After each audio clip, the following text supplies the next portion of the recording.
listening to politicians of all stripes telling us it doesn't necessarily matter that we don't mine the coal, make the steel or build the machines that we used once to do.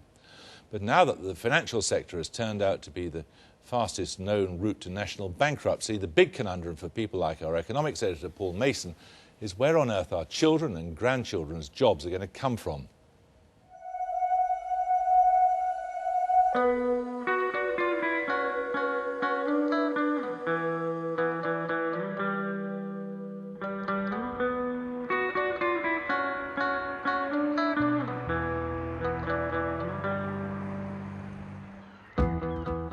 We've lived through an age of economic shocks, but shocks unmask reality.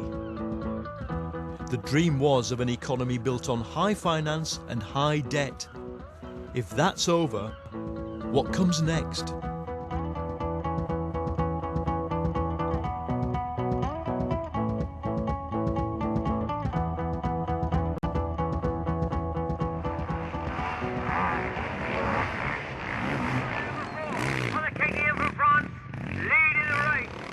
South East England is supposed to be the most affluent part of Britain. On Margate Beach you can see how patchy this affluence really is. And if you ask people whether they like the economy we've created, well, they don't. What's wrong with Britain and how do we put it right? Create more jobs for youngsters and basically foreign people, stop them coming over and taking over and undercutting people's jobs. Stop all the foreigners coming in, stop all these immigrants arriving. As soon as they arrive, deport them back to where they come from. How would you put Britain right? I'd get rid of all the foreigners, mate. I don't even mean it. Why does everybody I ask say that? Because we live here in Cliftonville, which has been invaded by loads of foreign people. No disrespect to them, but I mean, like... Everyone everywhere in the world is entitled to a better life, a quality of life. But our government puts foreigners before it puts its own people. They have our jobs. And us as British citizens who have been born and bred here, lived here all our life, can't even get a job. Ain't got nothing. We ain't got nothing. This sense of dislocation linked to anger about migration has become for me the signature tune of this recession. Those responses are no accident. Everywhere I go in Britain I ask questions about economics and I find I get answers about migration. But I have a feeling that beneath it all there is a bigger, more strategic question facing us that these are only symptoms of. It's about the decline of social mobility, the absence of a viable economic model, and a deep unease about where we stand in the globalised world. I'm going to travel from the eastern tip of Britain to the west in search of answers. The fact is, in the last 20 years, social mobility in the UK has declined. And now, for the first time since the 30s, a generation will grow up poorer than their parents.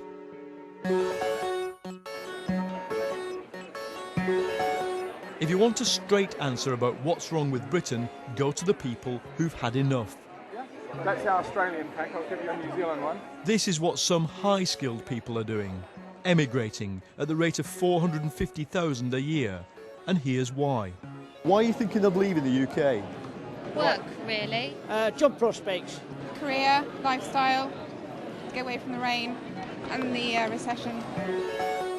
I rang 30 or 40 different plastering companies the other day, not one single response. You know, there's just no opportunities for me here. My wife's a hairdresser. She's done exactly the same. She's been for job after job. She's getting absolutely no response. For 2 decades, we thought we knew what the future was. We'd be the global centre of freewheeling finance. Service industries would take the place of making things. Half of us would get degrees, and our only problem would be rising house prices. But it didn't work out that way. The city's power has been defined outside of a clear view of what the national economy should be doing, and if anything, it's propped us up, and we've been relying on it, rather than having the courage to say, what kind of economy are we building? We've taken all the capital, all the investment, all the ideas, all the innovation from all of the country and piled it into London. And we've used the city, which is a regional economy, as an excuse for a national economy. But the real issue is that what we've done in our society is we produce only one way of succeeding. You succeed in the city or law or some variant of that profession. And as the actual way of succeeding narrows, that means that those who are already well positioned, already well advantaged, can actually play the game even more and even better.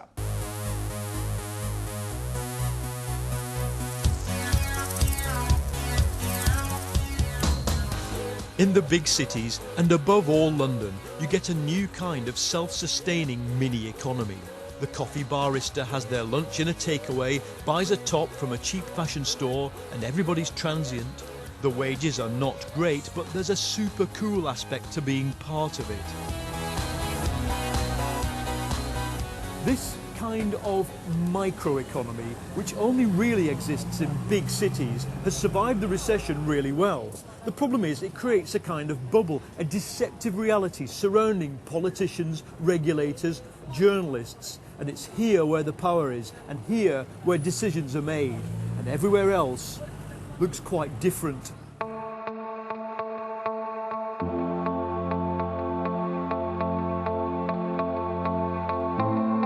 Stoke-on-Trent had already lost most of what it was famous for before the recession struck. The car parks, the wastelands, the warehouses stand on what was once the global centre of the ceramics industry. But in the last 3 years, Stoke has suffered some more. The workforce has shrunk by 8,000, and on no projection do those jobs ever come back. Staffordshire Potteries. I went straight from school, went to work there with my mother and father, went on to Cartwright and Edwards, which they eventually shut down. After that, I went on to work at Creedy, which is obviously now shut down. I got finished on there. I ended up on Wedgwoods. I got made redundant from there. And then the last place I worked at, unfortunately, was Remploy, which I worked at for 5 years, and in 2008 that factory shut as well, so I got made redundant. You've worked again. in the potteries, you've worked on making tumble dryers, Remploy, Wedgwood. It has all gone. Yeah. For Wendy Johnson, deindustrialisation is the story of her life.